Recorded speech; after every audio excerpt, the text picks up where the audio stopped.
You're listening to Crystal and Emily on Love Your Shelf, the best librarian podcast in the extensive and highly competitive field of librarian podcasts.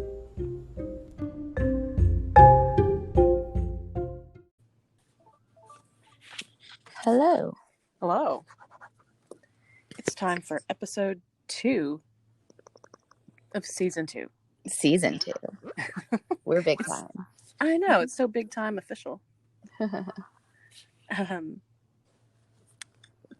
This week, since we're actually leading into Thanksgiving next week, so maybe we'll just have to pre-record our Black Friday episode. Oh, yeah. Early next week. So yeah. I mean, we don't want to keep our listeners waiting. I was going to say, everyone's going to be nice and full, ready to relax after their Thanksgiving dinner. They need something to listen to. Exactly. Well, this week I have some more books to talk about, but since it is, like peak holiday season, I figured I would talk about some food shows. Yeah. And then see if you have anything holiday related that you might want to totally discuss. I'm all about, I think I told you yesterday, I'm usually not someone who puts up Christmas decorations or is for Christmas decorations pre-Thanksgiving, but this year has just been, we all know, it's been terrible. So I'm open to as much cheer as I can get this holiday season. Yes, absolutely. Well, okay, so before we get into that, I'm going to knock out a couple of books that I read. Yes, please. And all of these are new, just recently published, and pretty popular. So thought I'd weigh in. The first one is The City We Became by N.K. Jemisin. And she's a sci-fi fantasy writer who I'm pretty sure this is correct, that she is the first ever to win 3 Hugo Awards in a row, which is the science fiction award. Wow. And yeah, so go, girl. She had exactly. Her first series was extremely popular, and then this is the first book in what apparently is going to be another series. Oh, cool. And I have to say that the conceit of it is weird. But the execution I was drawn into. So I really respect that. Yeah, when it's like science fiction fantasy, you never know what you're going to get, and sometimes it's going to be weird. Yes. And I'm all for weird, but execution is everything. Exactly. Like if I'm turning the pages, even if I'm a little skeptical about, like, really, I don't know, concept wise. But that's what happened here. Is that cool. It's pretty weird, but I was flipping the pages. So okay, yeah, we'll count that. Absolutely. Basically, it's about New York City, and it's about. Even just describing it is weird. At a loss for words a little bit. A little bit. It takes a lot. It takes a lot of the first third or so of the book for you to really get what that concept is. But basically, the 5 boroughs of New York are embodied by people. Yeah. Cool. And so they but they all are just sort of, it's like the city reaches this sort of ancient, I don't know, like maximum level or something, and then it needs to be embodied by these people who are going to be the protectors of the city. So do these people live among other people, live in their normal lives, or are they? Yes. Okay. In fact, they're just normal people, and then one day they're like, hey, I'm Brooklyn city. now. I'm city. Yes, yeah. Exactly. So, and I'm really interested in the personality aspect of all of this. Do they embody the personalities? Because I really want to unpack, maybe in my free time, what the personalities would be of each of the 5 boroughs. 100%. Oh my gosh. Okay. I love that. Yeah. Manhattan is like a young businessman. Mm-hmm. Brooklyn is like a middle-aged African American lady. Uh-huh. Anyway, I love that. I think that's fun. it is. It's fun, and it seems kind of, to me, there's like, I mean, at the end, it's kind of like, we are New York or whatever. Uh-huh. And I don't know, it's so kind of cheesy, but it was fun. Yeah. Man, But yeah, that sounds like something I would really enjoy. It sounds weird and cool. yes. I'm here for it. I just didn't, if you don't take it seriously, then I think Right. Yeah. And then another one that I read was The 10,000 Doors of January by Alex Harrow. Good name. Mm-hmm. Good title. And it's about a girl who is, and I've talked about these. It's bad when you've taken a couple of months off, because I've talked about these since I read them. Right. But I can't remember if I talked about them here or not. Okay. So right. You'll just have to call me on it if you've heard about this. I mean, I have a terrible memory, so for me, I'm hearing it the first time, no matter what. Good deal. I like people like you. That's my favorite guy. Every once in a while, that serves me well. Usually, it does not. So, in this case, you're my favorite best friend. Great. Okay. So January is a character. She's a young woman who is taken in by a fantastically wealthy man whose father works for the man. Mm-hmm. And her father basically travels the world obtaining rich stuff for this guy. Okay. And so he's never around, and so she's basically raised by this, Richie Rich guy and his servants and stuff. Mm-hmm. But then, when she, becomes a teenager, things get weird in a fantastic I mean, that's way. the case for everyone, but yeah. But in her case, it's especially weird. Got it. And she finds out that she can open doors into other realities. Wow. And so, anyway, I don't want to say too much about it. That sounds cool too. Yeah. Yeah. And it's actually, that one is serious, definitely serious. Yeah. And bad things happen. Mm-hmm. So it's not like a lighthearted romp through multiple realities. It's a rough time that she has. Sorry, guys, the phone's ringing over here. We're good. Continue. That's okay. We're just so busy here at the library. Ringing off the hook. So yes, so I think that I would recommend both of those for different reasons. They're both sci-fi fantasy, and definitely check them out. And the title was The 10,000 Doors of January? Yes. Cool. Yeah. Again, I love a great title. We all know. Yeah. So I'll stick with that. I've read some other books, but I think I'm really hungry, so I want to talk about the food shows right now. Please. Okay. I watched. I'll start with the okay ones and the build up to my favorite. Okay. Grand finale. So, I have been watching for years now the Great British Baking Show, and I've always loved it. It's like a warm blanket. It really is. But it's on season 8 right now, and I've been very disappointed because. Oh no, I haven't. Yeah, I haven't. I'm still very early on, but okay. I don't know what it is, but the bakers are just not very good in this one, and so they make them, do the normal stuff. Like one of them was like an ice cream cake or something. But it's 100 degrees outside, and so yeah.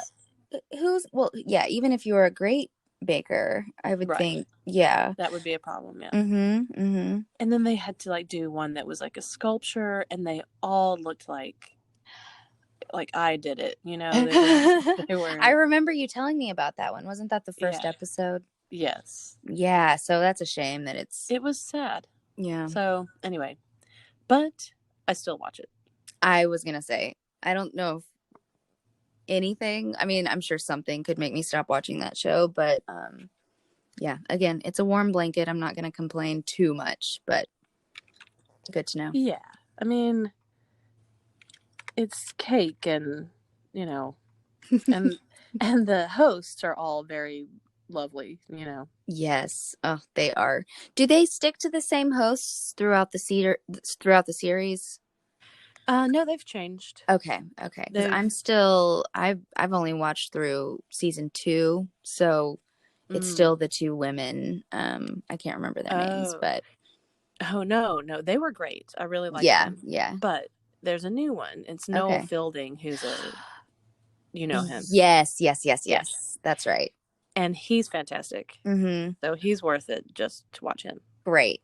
Well, cool. Yeah, that makes me want to get back to it. That's one that Yeah. I usually don't watch a season all the way through. It's something that I'll just kind of occasionally put on when I'm, trying to calm down or something. So it's always there waiting for me. Yeah, and it's it's like you said, it's still a warm blanket, but um I haven't been awed by the stuff Okay. that they've made, Sure. which is maybe not a fair thing to say. I don't know, Yeah, but man. If I because I attempted can't do any it. of that, yeah. Yeah. Exactly. Then I watched The Chef Show, which is Jon Favreau. Mm-hmm. Um, and so he made a movie called Chef, Yes. and then, which was, okay movie. Yeah, And I enjoy. Okay, I like really. Is that the food truck one? Yes. Okay, yeah, I really enjoyed that movie. I think I Yeah. had no idea I just kind of put it on, and yeah, it was a fun movie. And he's great. Like I've been following him since, what did he make? This first movie, Swingers. Uh-huh. And then he Yes. had a great show with actors on the Independent Film Channel years ago that Oh. I was obsessed with. And so I always watch whatever he's doing. Mm-hmm. And Is he doing? Am I making this up? Is he making The Mandalorian? yeah. The show? Yes. Okay, because that's something I've been watching. I was going to talk about. Yeah, he's Oh, okay, good. multifaceted. Yes. And so basically when he did that movie, he had to learn like how to pretend to be a chef. Mm-hmm. And then he's since then been like kind of immersed in that apparently. Mm-hmm. And so he has Roy Choi, the famous chef, Mm-hmm. like they'll like explore stuff, and then they went to whatever it is, Skywalker Ranch, and Uh-huh. talk to the chefs there, and they do stuff like that. But it's really good. They're funny and smart, and all that Yep. kind of stuff. Yep. So I like that. Yes. And there's another show called Behind the Dish, which I think is new. Mm-hmm. And now I can't recall what network it's on, but or what streaming service it's on. Mm-hmm. But it's basically they go to a city like Portland or Charleston, and then they visit like 3 different restaurants, and they have them dissect their most famous dish. Okay, cool. Yeah.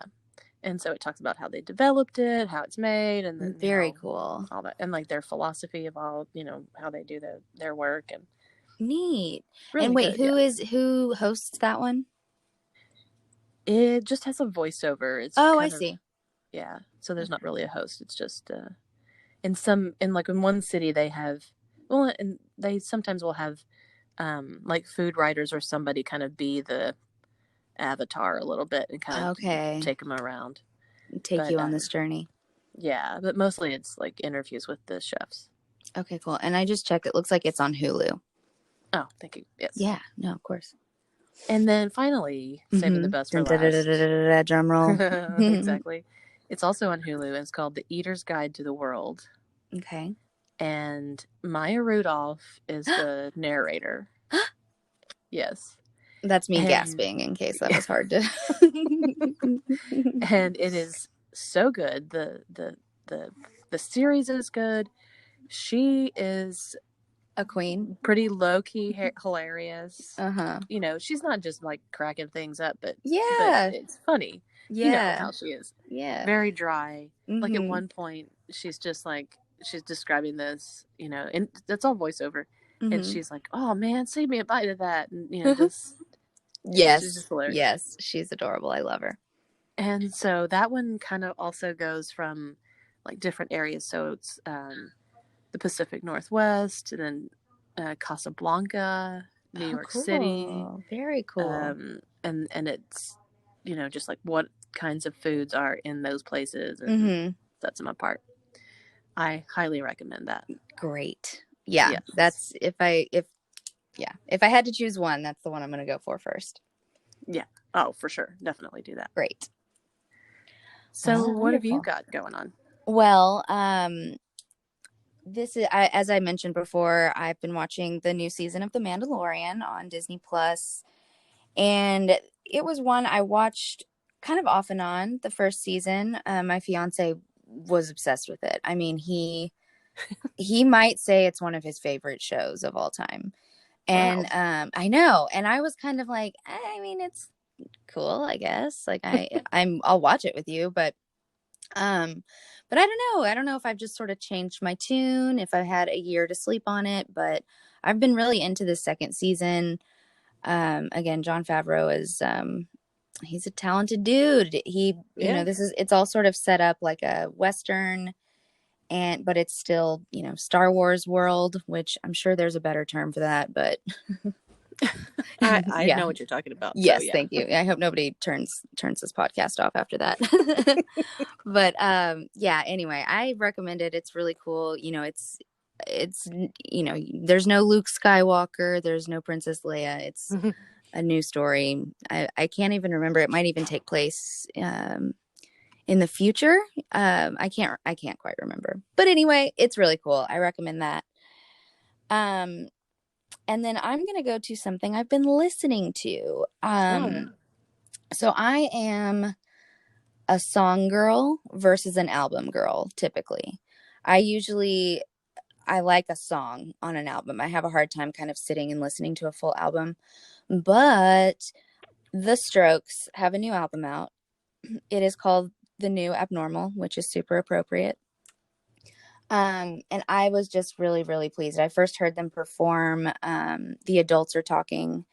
It's the first track of the album. I heard them perform that on Saturday Night Live. And for a while, I only listened to that first track. Like, it took me a while to even get off of that one. It's so catchy.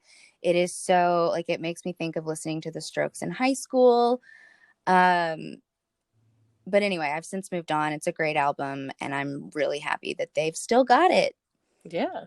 So I really recommend the Strokes' new album. I don't even know if I'm sure I have, but I can't think of what that would be. So I'll go check it out. You should. Yeah, it's a great one.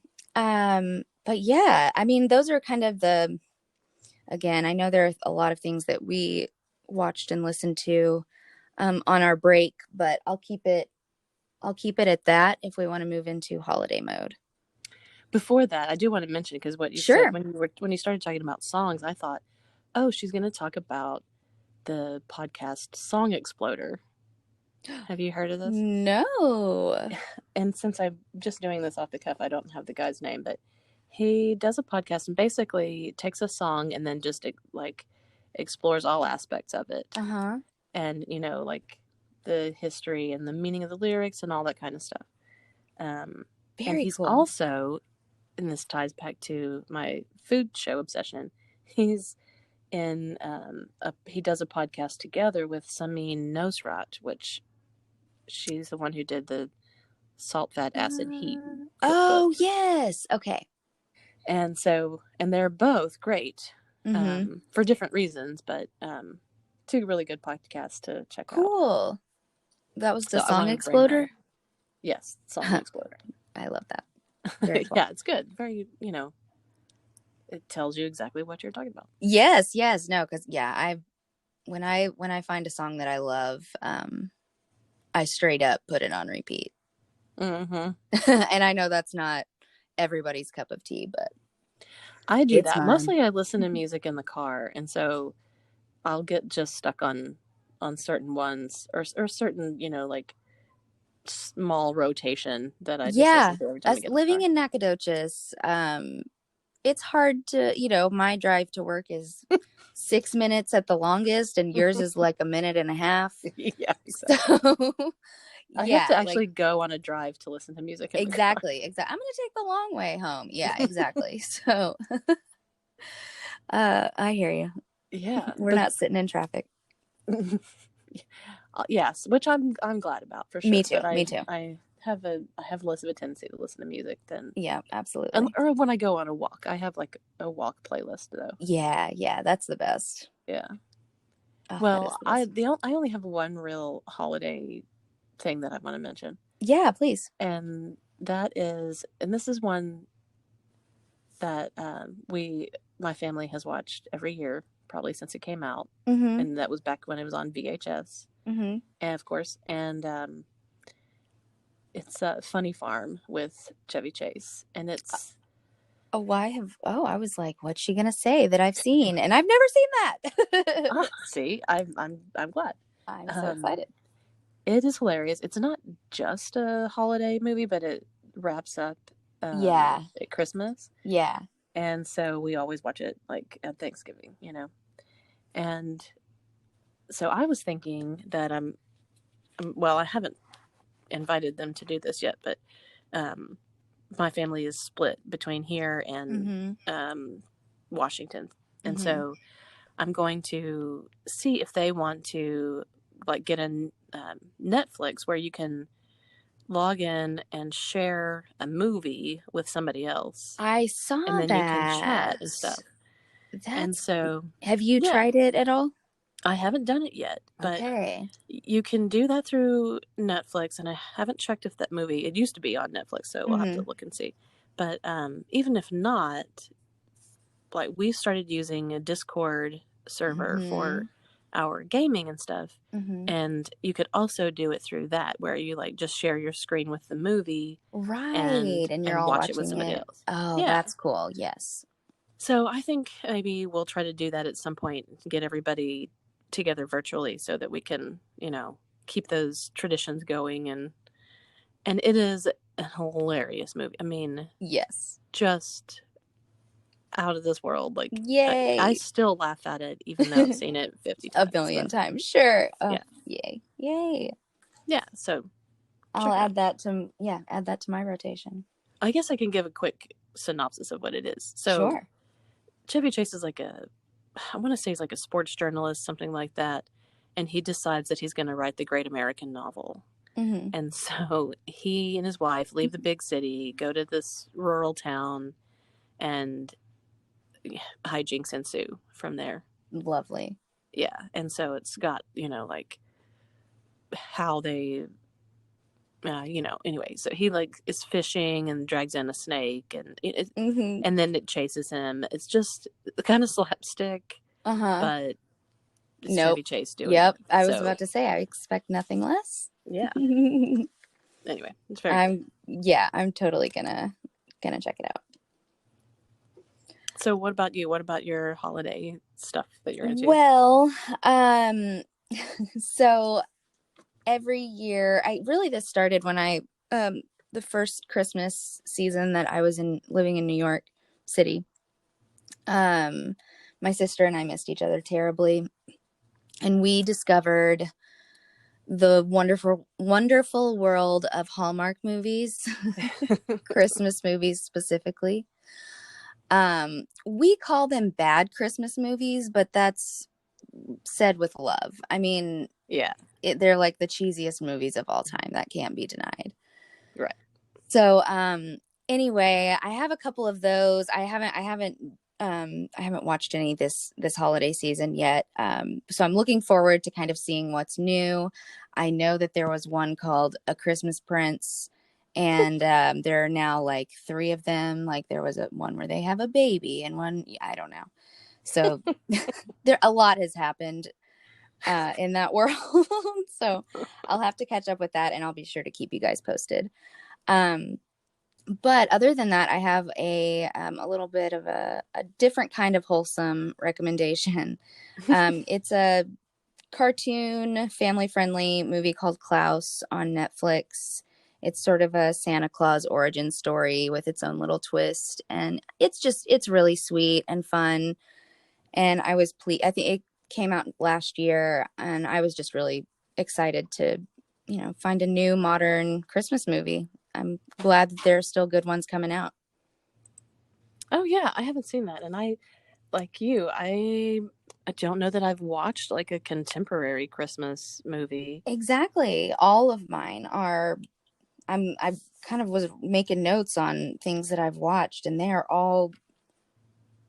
I think a lot of them are even from before I was born. So Oh yeah, yeah. for Anyway, sure. yeah. For me, So that yeah, was too. Like yeah. because I think that I don't know. I think it either went to like contemporary Christmas. It either goes like too extreme in like the raunchy, like because they've Right. got to be Yeah. extreme or whatever, Yes. or the Yes. sappy Yes. silly, which Yeah. I like a combination of the two. Absolutely. Yeah. No. If I'm choosing what I like, I'm Yeah. with you. Something in the middle. Um. But anyway, yeah. I'm I'm so excited. I went ahead and watched Home Alone 1 and 2 this last week, and Like a I'm tell do palate it. cleanser for the season. Like you Yes. got to get started. Yes. I could watch those movies like every day. I'm obviously exaggerating, but I watched both of them, and then my sister was like, "Oh, like I need to watch those," and I was like, "Well, I'll watch them with you." Yeah, they're just so good. Macaulay Culkin was just, yeah, such a gem. And That is another holiday tradition for my family since my nephew was a kid. mhm, He's 18 now, but mhm, we took him to see one of them whenever it came out in the mhm. theater. But I mean, the first one came out before he was born, but Right, right. he watches those, or he did as a kid, and would Uh-huh. laugh until he would be breathless and blue in the face. I specifically remember the first time I watched the first one Mm-hmm. when the guy's delivering the pizza, and the movie, he plays the movie and pauses the movie. Yeah. I remember crying laughing watching it. Oh my And gosh. yeah, I remember my mom was there and she was crying laughing. I'm sure half laughing at our reaction, Well, to that this was what it hilarious was. scene. Yeah. Exactly. That was when we would just sit around and watch him watch this movie, Uh-huh. and it was worth it every Yes. time. Yes. I really, and it's funny too, because now watching them now, I actually wince, at the at the injuries.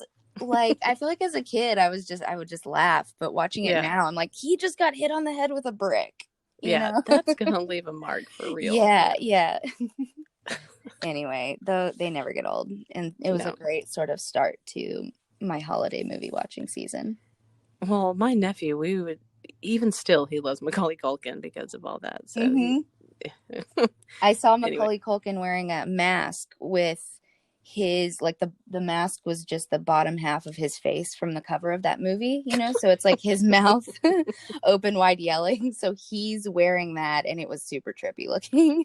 Yeah, that's crazy. And poor guy, but at least he's embracing the fact that he was stuck in that, and Exactly. Yes, I respect that for sure. yeah. Yeah, he seems like a funny person. Yes, and never forget, he is great in the movie Saved. That was a little sort of, That's a good movie too. yeah, Yeah. yeah. It didn't get enough attention, I think, but he's great in that movie. Yeah, I watched that movie several times back when it came out. It was really Mm-hmm. good. Yeah, it is good. So Anyway, do you have anything else? no, I was gonna say, moving on, go for it, Yeah, no, I just have one left that's like a guilty pleasure. And please. so, we love those, but I do. so I was, well, in this past year, lost my dog of 14 years and got Mm-hmm. a puppy a few weeks ago. Mm-hmm. And so, I don't know. I've been head dog on the brain. Yes.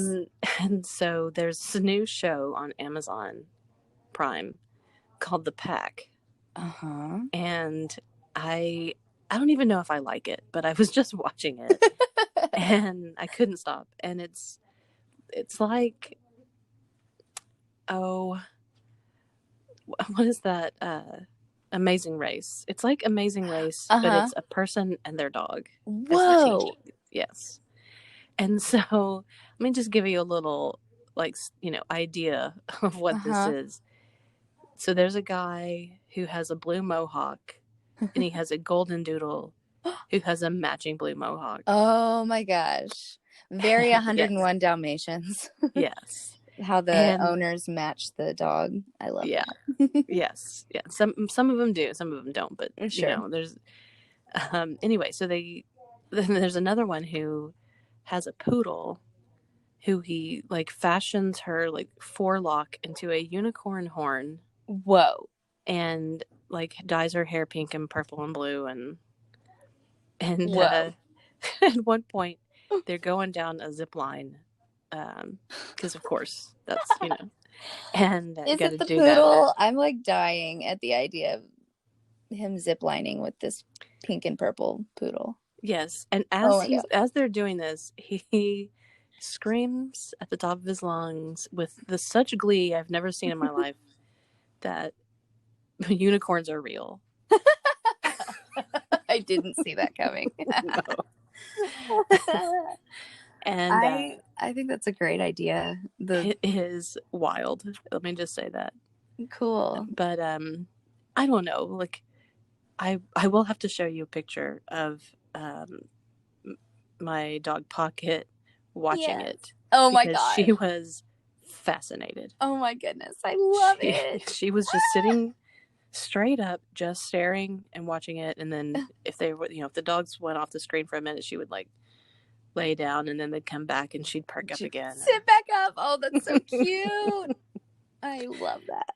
So I just told myself that we're watching this for her. Like she's interested in this. So, Yep. Got to keep the baby happy. Exactly. Otherwise, she's in full puppy mode and is running constantly. So it was like putting your toddler in front of the television for a minute. Right. Giving yourself a break. Hey. Right. So I can get on the laptop and do some work. Yeah. Little Pocket. Oh, that's great. Well, I think that was I'm so ready for Thanksgiving right now. Me too.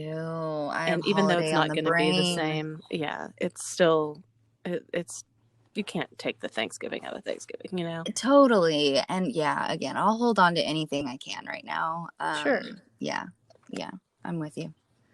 Well, we'll have to figure out what we're gonna do for next week, but we'll definitely have another episode out, Black Friday edition. Although I don't think you do, and I know I don't do shopping even on a. I am so anti Black Friday. It's not even funny. Yeah, I will shout that from the rooftops. Yes. So there will not be shopping tips, but there will be other tidbits. Anything else tips. Absolutely. Yes. Exactly. All right. Well, let's sign off and we'll see you next week. Yeah. Happy Thanksgiving, everybody. Yeah. Bye.